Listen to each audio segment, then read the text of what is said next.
저는 결혼한 지 6년이 된 30대 중반의 맞벌이 직장인입니다. 남편과 저는 둘 다 회사에 다니며 바쁜 일상을 보내고 있습니다. 그런데 매년 가을이 깊어지고 찬바람이 불기 시작하면 저는 남편과 심각한 신경전을 벌이게 되고 집안 분위기는 냉전 상태로 돌입합니다. 이 모든 갈등의 원인은 바로 시댁의 김장 때문입니다. 솔직히 말씀드리자면 저는 김치를 그다지 좋아하지 않습니다. 어렸을 때부터 김치보다는 다른 반찬을 더 선호했고 지금도 라면을 끓일 때나 볶음밥을 만들 때 곁들이는 정도로만 먹습니다.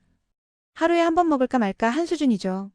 그래서 김치가 집에 없어도 크게 불편함을 느끼지 못하는 편입니다. 제가 자란 친정은 아버지, 어머니, 그리고 저보다 3살 어린 남동생, 이렇게 세 식구가 함께 사십니다. 친정에서는 김장을 아주 소량만 담그십니다. 어머니 혼자서 배추 한 포기 정도만 사다가 간단하게 담그시고 저에게는 김장 날짜를 따로 알려주시지도 않습니다. 그냥 어느 날 김치 좀 담갔으니까 가져가라. 라며 작은 통 하나를 건네주시는 게 전부입니다. 바쁜데 굳이 와서 고생할 필요 없다. 엄마가 알아서 할 테니까 신경 쓰지 마라. 친정 어머니는 며느리가 된 딸이 굳이 친정 일로 고생할 필요가 없다고 생각하시는 분이십니다. 그런데 시댁은 완전히 다른 세계입니다. 시댁에서는 김장이 추석이나 설날 명절만큼이나 어쩌면 그보다 더 큰 연례 행사처럼 여겨집니다. 시어머니께서는 김장을 1년 중 가장 중요한 가족 행사로 생각하십니다. 매년 10월 말이나 11월 초가 되면 시어머니는 벌써부터 김장 준비에 대한 이야기를 꺼내십니다. 올해는 배추값이 어떻다더라. 무는 언제 사야 신선하다더라. 고춧가루는 어느 집 것이 맵고 맛있다더라. 하는 식으로 매일같이 김장 이야기가 화제에 오릅니다. 저는 김장 때문에 엄청난 정신적, 육체적 스트레스를 받았지만 처음 몇 년간은 며느리의 도리라고 생각하며 참고 견뎠습니다. 명절이 한 번 더 있는 셈치고 1년에 한 번 정도는 참아야지 하는 마음으로 한 번도 빠지지 않고 참여해 왔습니다.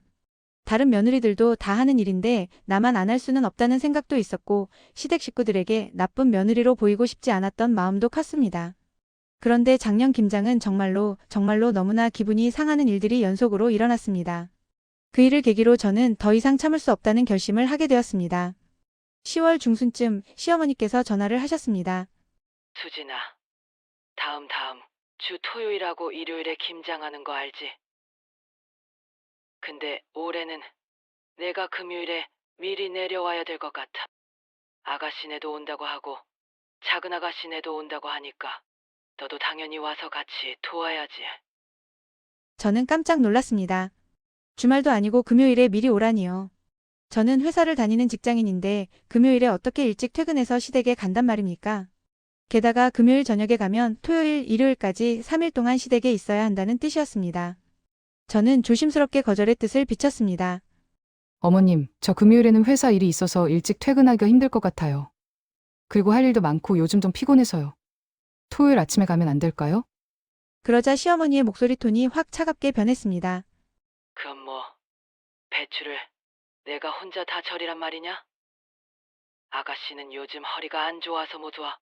병원 다니면서 치료받고 있다고 하더라. 작은 아가씨는 애들 돌봐야 해서 토요일 낮에나 올 수 있대. 그럼 금요일 저녁부터 토요일 새벽까지 배추 절이는 건 누가 한단 말이냐? 우리가 다 늙어서 힘든데 며느리가 좀 도와줘야 하는 거 아니냐? 저는 며칠 전에 시어머니께 좋은 제안을 드렸던 기억이 났습니다. 어머님, 제가 저번에 말씀드렸잖아요. 요즘은 절임 배추를 파는 데가 많으니까 그걸 사서 김장하시면 훨씬 편하실 거라고요. 배추 절이는 게 제일 힘든 일인데 그것만 생략해도 일이 절반은 줄어들잖아요. 하지만 시어머니는 제 제안을 단칼에 거절하셨습니다. 그게 뭔 소리냐? 우리 집은 대대로 직접 배추 사다가 절여서 김장을 담가왔어. 사다 쓰는 절임 배추는 뭔지도 모르는 약품 처리가 되어 있을 수도 있고 맛도 다르다고. 그런 거 쓰면 김치 맛이 안 나. 그냥 말 많이 하지 말고 금요일에 와서 도와주면 되는 거야. 그게 그렇게 어려운 일이냐? 며느리가 시댁 일 좀 거드는 게 뭐가 어디 덧나서 그래? 시어머니의 말씀에는 거절의 여지가 없었습니다. 저는 할 수 없이 알겠습니다. 라고 대답했지만 마음속으로는 엄청난 스트레스와 불만이 쌓여갔습니다. 회사 일도 바쁜데 금요일에 일찍 퇴근하려면 다른 날 야근을 해서 일을 미리 끝내놓아야 했습니다. 게다가 3일 동안 시댁에 있으려면 짐도 챙겨야 하고 집 청소도 미리 해놔야 하고 신경 쓸 일이 한두 가지가 아니었습니다. 남편에게 하소연을 했습니다. 여보, 시어머님이 이번 김장 때 금요일부터 미리 내려오래요. 회사는 어떻게 하고요? 저도 맡은 프로젝트가 있어서 함부로 조퇴할 수가 없는데. 당신이 어머님께 말씀 좀 드려봐요. 토요일 아침에 가도 충분하다고요.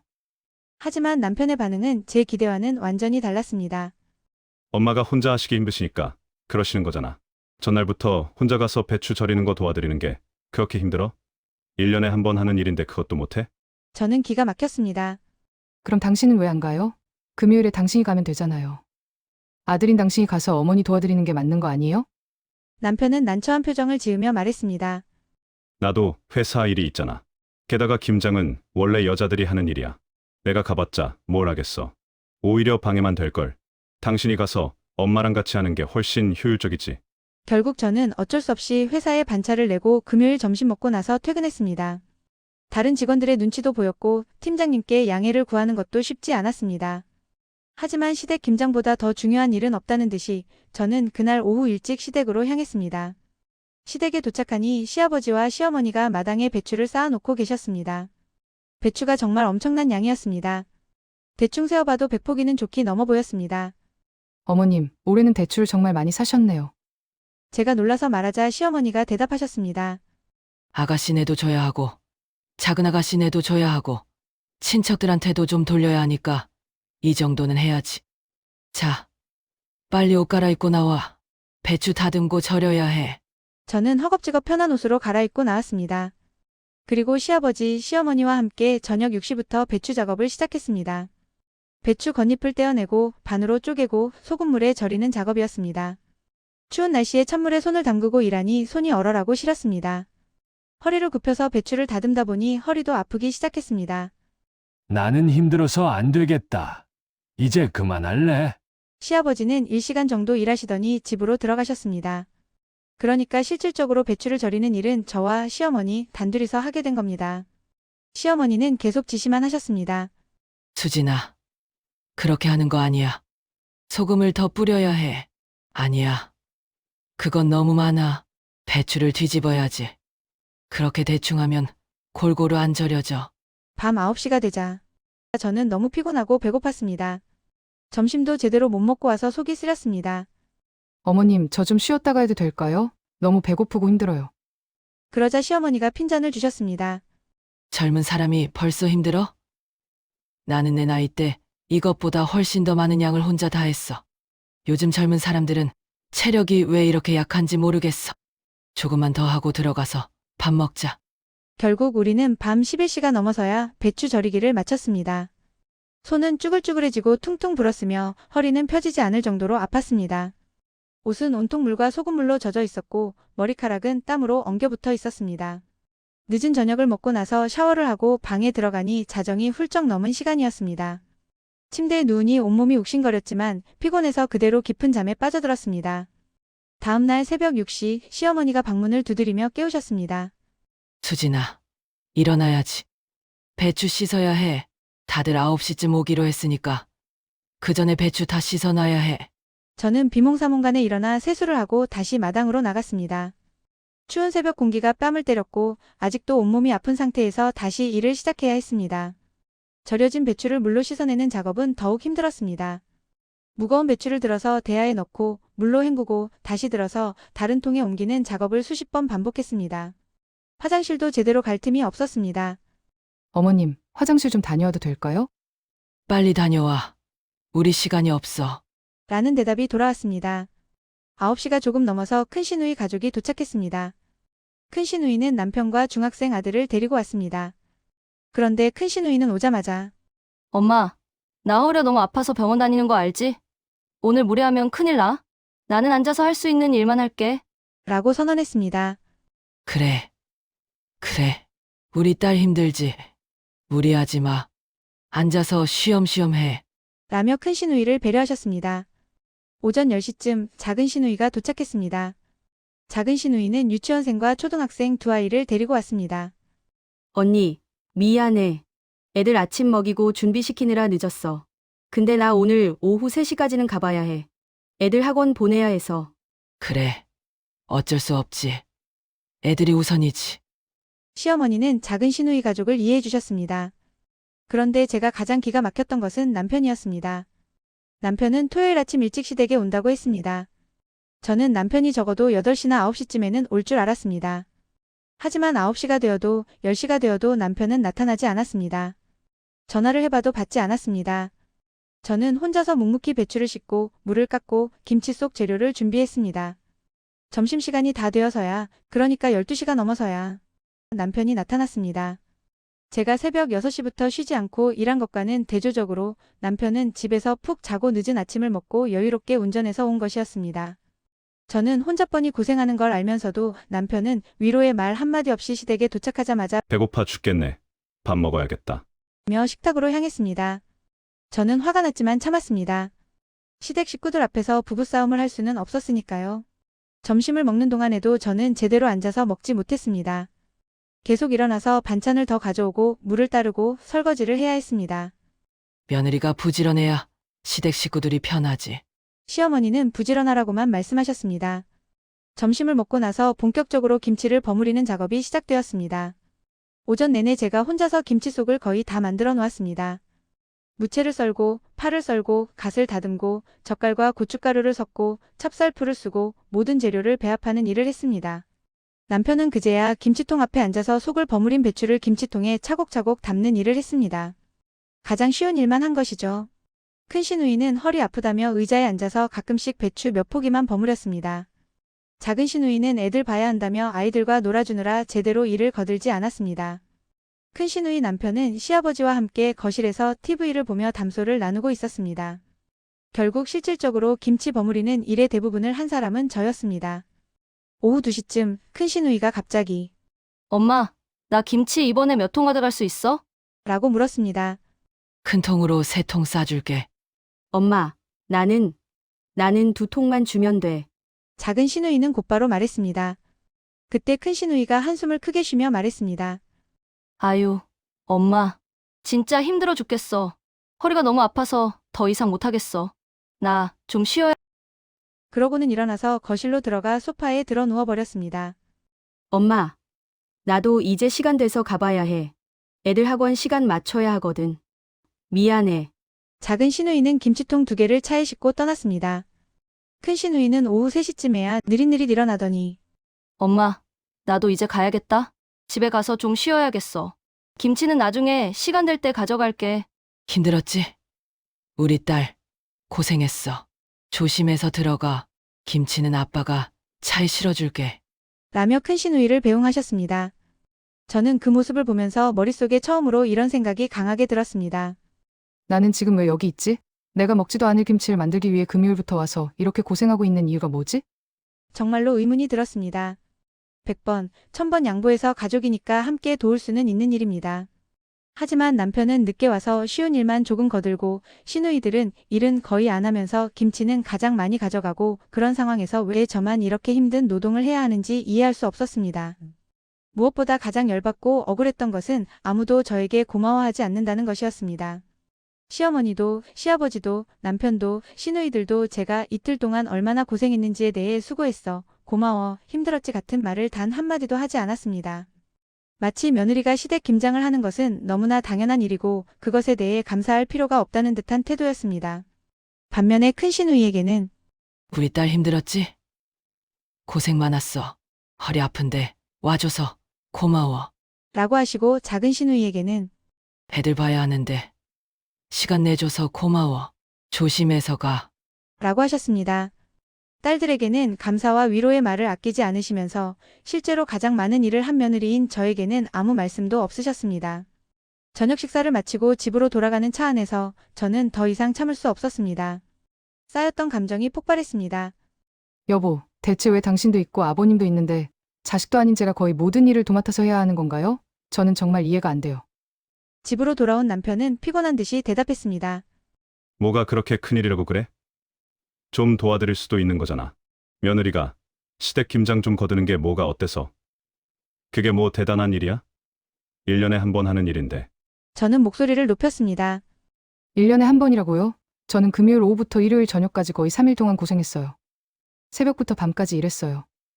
근데 당신은 토요일 점심때나 와서 가장 쉬운 일만 조금 하고 앉아 있었잖아요. 남편은 변명했습니다. 나도 할 일이 있었어. 그리고 난 김장 같은 거 잘 못하잖아. 여자들이 하는 게 더 효율적이지. 저는 어이가 없어서 웃음이 나왔습니다. 효율적이요. 그럼 왜 시누이들은 일찍 가도 되고 일 안 해도 되고 쉬어도 돼요? 저만 새벽부터 밤까지 일해야 하는 거예요? 남편은 말을 더듬었습니다. 그건 누나들은 사정이 있잖아.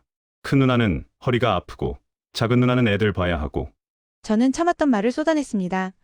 저도 피곤해 죽겠어요. 저도 요즘 회사 일 때문에 스트레스 받고 힘들어요. 근데 그런 건 아무도 신경 안 쓰죠. 저는 김치도 잘 먹지 않는 거 알잖아요. 하루에 한 번 먹을까 말까 한 김치를 만들려고 금요일부터 가서 김장 준비를 거들고 싶지 않다고요. 남편은 이해할 수 없다는 표정을 지었습니다. 그렇게 생각하면 안 되지. 그냥 자식들이 부모님 고생하시니까 가서 도와드리고 같이 밥 먹고 가족끼리 시간 보내는 거라고 생각하면 되잖아. 왜 그렇게 부정적으로 생각해? 좋아요. 그럼 나도 내년부터는 우리 친정 가서 엄마 아빠 도와드리고 거기서 밥 먹고 올게요. 우리 부모님도 고생하시니까 제가 도와드려야죠. 남편은 당황한 표정을 지으며 말했습니다.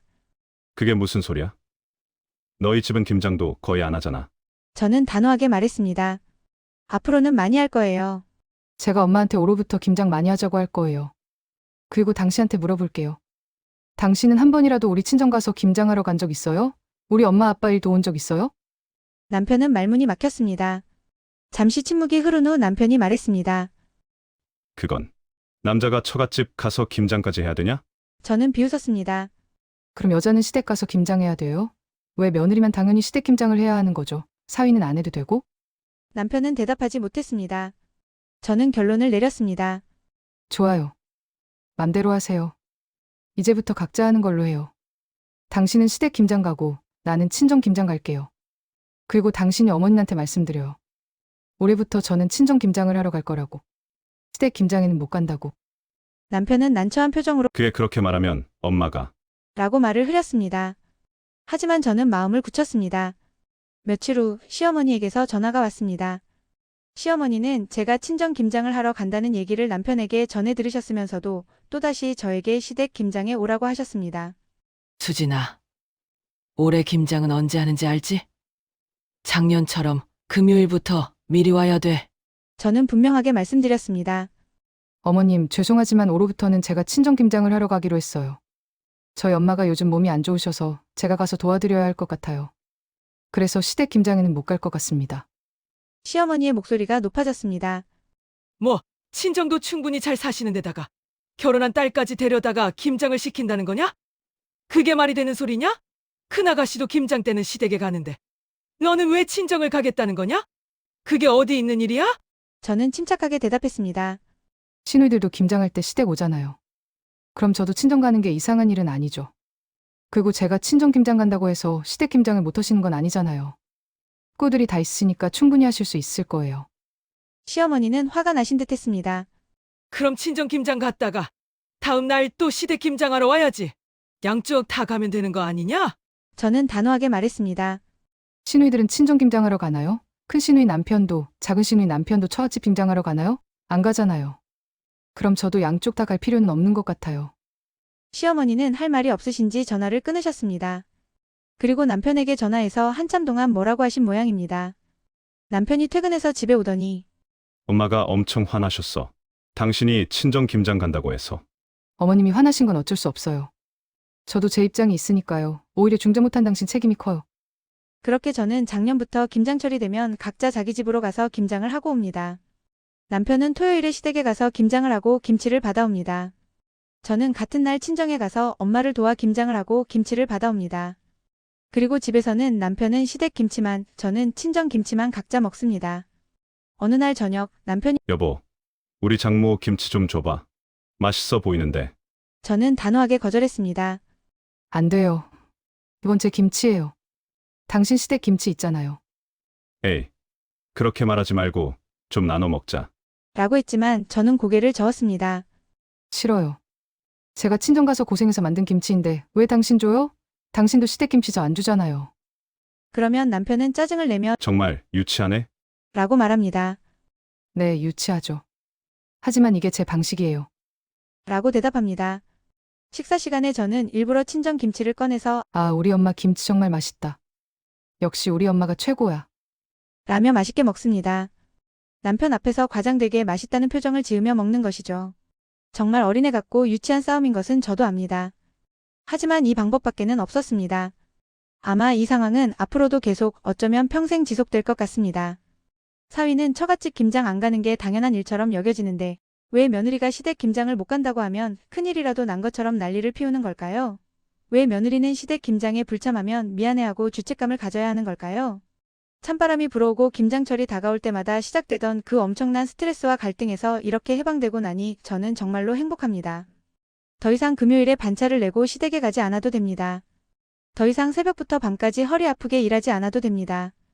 더 이상 아무도 고마워하지 않는 노동을 하지 않아도 됩니다. 그래도 가족인데 이렇게까지 해야 하냐? 가끔 남편이 그렇게 말할 때가 있습니다. 내 가족이니까 서로 배려하고 감사해야죠. 근데 시댁에서는 저를 가족으로 대우한 적이 있나요? 저는 그냥 공짜 노동력이었어요. 라고 대답합니다. 올해도 김장철이 다가오고 있습니다. 하지만 저는 더 이상 두렵지 않습니다. 시어머니한테 전화가 와도 어머님, 저는 친정 김장 가요. 당당하게 말할 수 있습니다. 제 선택이 옳았다고 생각합니다. 며느리도 사람입니다. 며느리도 존중받을 권리가 있습니다. 며느리도 선택할 권리가 있습니다. 이제는 그 당연한 권리를 찾았을 뿐입니다.